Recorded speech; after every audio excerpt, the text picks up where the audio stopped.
While most divers head to Cozumel or Cabo, La Paz remains one of Mexico's hidden underwater gems. Here, colonies of wild sea lions actively seek human interaction, creating an extraordinary diving experience. In this video, I'll share my La Paz diving journey, including the optimal months to visit, noteworthy dive sites, and how to avoid high winds that could derail your trip. After visiting these waters myself and experiencing a face-to-face encounter with many curious juvenile sea lions, I've gathered essential insights to help you plan your perfect sea lion adventure without the guesswork.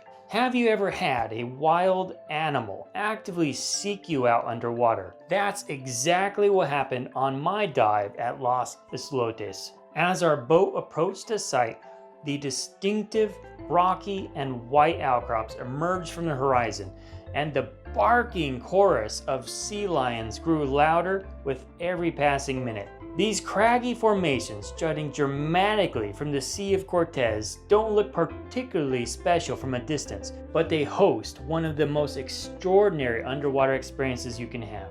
The moment before entering the water is always charged with a unique tension. You're about to willingly swim with an 800-pound animal that moved 3 times faster than you in their native environment. My heart dramatically quickened. I took a giant stride into the blue water, and within seconds, a juvenile sea lion appeared, darting toward me with such speed that I braced for impact. Instead, it twisted in crazy ways at the last moment, spinning around me like a liquid tornado. Another gently nibbling at my fins before vanishing. The boldest youngster swam directly to my mask and released a stream of bubbles right into my face, and it's their version of underwater play. Los Islotes hosts a thriving colony of over 400 to 800 California sea lions, depending on the season, with a distinctive social hierarchy. Massive bulls of 800 pounds claim prime territory on the higher rocks, their deep barks resonating across the water, while smaller females, 200 pounds, supervise the curious juveniles who initiate most human interactions. This is a fairly safe place for sea lions to raise their young, which makes it the most interesting thing about the colony. You'll find the adults will be swimming around you, but mostly ignore you as long as you give them space. The pups, though, are full of energy and will surely be bouncing all over and nipping at you when you aren't looking. Safety around sea lions requires straightforward principles. Maintain 50 plus, ideally, feet from the territorial bulls. Avoid quick and erratic movements. Never chase the seals. Let them approach you, and they will. Remain calm and predictable in your movements. What makes Los Islotes and the overall region exceptional is the sea lion's genuine desire to engage with divers. Unlike most wildlife encounters where animals merely tolerate humans,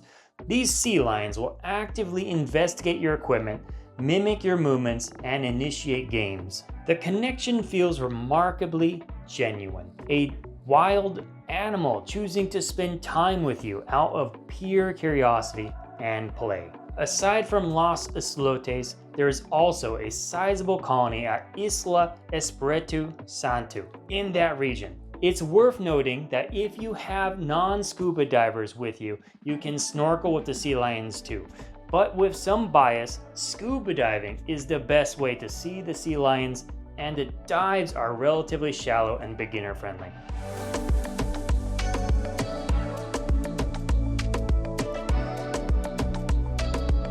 The remarkable underwater interactions you've just seen don't happen with the same intensity year-around. There's a delicate seasonal balance in La Paz that can dramatically transform your diving experience based on when you visit. While diving is technically possible throughout the year, the conditions and marine life vary significantly across seasons. October through December stands at prime diving season.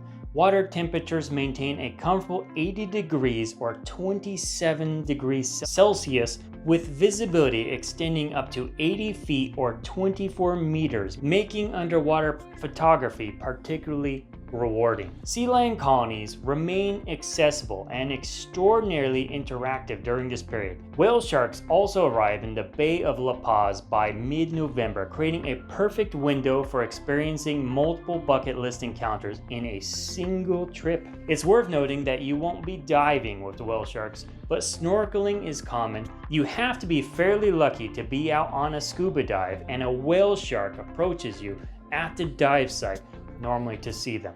Of course, luck is key, and going there during the high season of whale sharks would be your best bet. Alright, and let's talk about that wind. January through May brings challenging wind patterns, powerful enough to force port closures that can disrupt your diving plans for days. These can even start happening as early as November. So I recommend, if you plan your trip, plan it longer than you think you need, or you may find that high winds have destroyed your diving plans. Water temperatures cool to 64 degrees Fahrenheit or 18 degrees Celsius, while plankton blooms reduce visibility.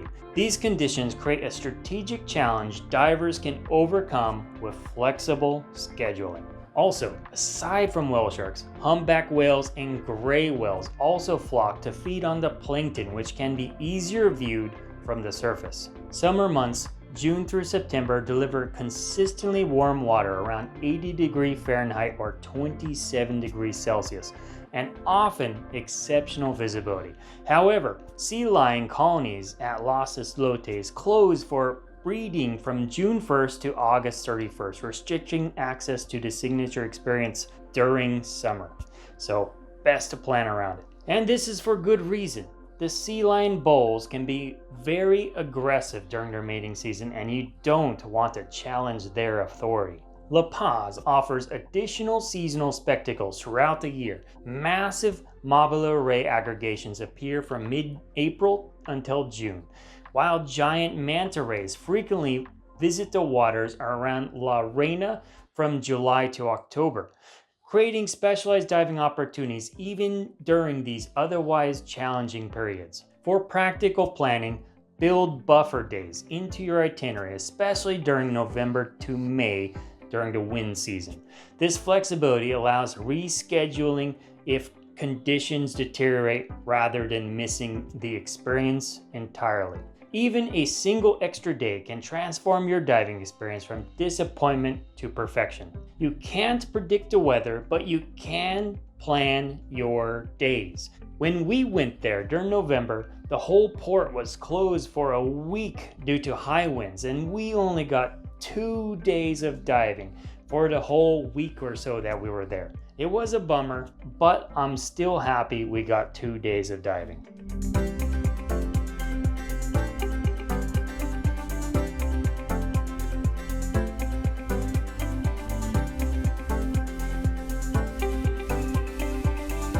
Planning extra days isn't just about avoiding weather disappointments.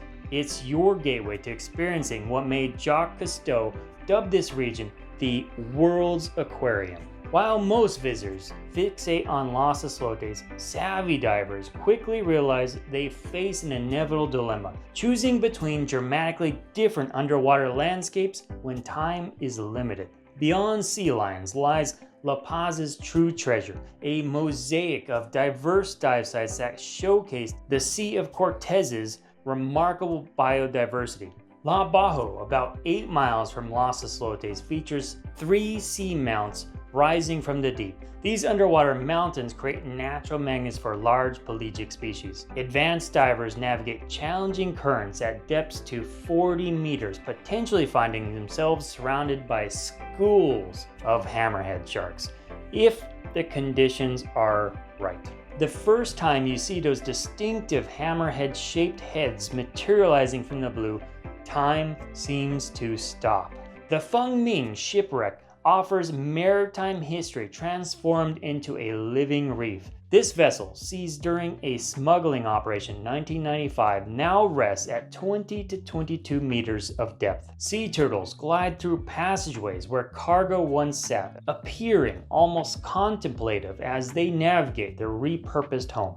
For less demanding experiences, Swanee Reef in the San Lorenzo Channel provides vibrant diving in just 33 feet or 10 meters of depth. Its coral formations support an extraordinary amount of fish density, making it perfect for photographers and beginners. The kaleidoscope of tropical fish creates a living curtain that parts and reforms as you swim through it. Now, to set your expectations, the reefs here are nowhere near what you'll see in places like the Coral Triangle, but they are quite nice and host a good amount of fish. And it was cool. While I was there, I got to see some coral regrowing operations and some of the science behind their efforts to bring coral back. La Reina, near Isla Cerralvo, I can't quite do that rolling R, rewards the 90-minute boat journey with striking underwater topography. Its submarine canyons features impressive sponge colonies and seasonal aggregations of giant Oceania mantas from mid-June to mid-October. When a mantis wingspan first blocks out the sun above you, the scale of these gentle giants becomes breathtaking. For history buffs, the Salvaterra wreck attracts large groupers in sea bass at about 66 feet or 20 meters of depth. This vessel sank in the mid-1970s after colliding with Swanee Rock. Travel times vary significantly. Los Islotes 60 to 80 minutes from La Paz, while El Bajo, Isla Espiritu Santo, and La Reina demand about 90 plus minutes each way. So there's a bit of a boat ride, and it could be a little bumpy, especially if there's wind. The diversity in such proximity creates La Paz's unique appeal, the chance to experience dramatically different underwater worlds during a single trip. During the boat ride, you have a good chance to see whales and whale sharks and dolphins too. This remarkable diversity of marine encounters begs an important question. How much does it actually cost to access this world-class diving experience? While overcrowded destinations like Cozumel and Cabo San Lucas often command premium prices, La Paz delivers superior experiences at surprisingly accessible rates. When choosing a dive operator, look for operators that go with a small group experience, never exceeding 4 to 6 divers per guide. This personalized approach ensures intimate wildlife encounters rather than fighting through the crowds. This emphasis on sustainable diving practices also helps to protect the varying ecosystems you're there to explore. Getting to La Paz presents two practical options. Fly directly into Manuel Marquez de Leon International Airport with connections through Mexico City, or fly into Los Cabos International Airport and take a 2.5-hour shuttle, which is about $75 to $100 depending on the agency you go through, and that's pretty much what we did. And just to note, you can also find personal drivers that will help you get there for cheaper, but quality of course may vary. This scenic coastal drive also offers a stunning vista that serves as an unofficial tour of the Baja Peninsula. So make sure you go there during the day and enjoy the drive. Between dive days, or if you're unlucky with the strong winds, you might still be able to explore other activities like kayaking, windboarding, sandboarding, seeing some of the local and picturesque beaches, and there's some nice hiking too. And enjoying some of the great Mexican food in La Paz, which itself is a lovely city, and you'll find it safe too. The Malecón, which I'm probably mispronouncing, of La Paz is a stone walkway that sits atop the water, and this itself deserves exploration, especially around sunset when locals and visitors converge. It's right at the front of La Paz, and it's a walkway right at the water. The culinary scene deserves special mention for both quality and value. You definitely want to check out the local fish tacos that are made with the morning's catch and served with house-made salsas for under a couple bucks each. What a deal. And that's great in today's economy. There's something truly magical about diving in La Paz, where 800 marine species approximating to about 40% of the world's mammals thrive in a single accessible region protected by UNESCO World Heritage status. The area's conservation success story, particularly at Espiritu Santo Marine Park, stands as one of the world's best managed marine efforts. Be sure to subscribe to learn about other great destinations, and if you're ready to discover more now, check out this video here. And until next time.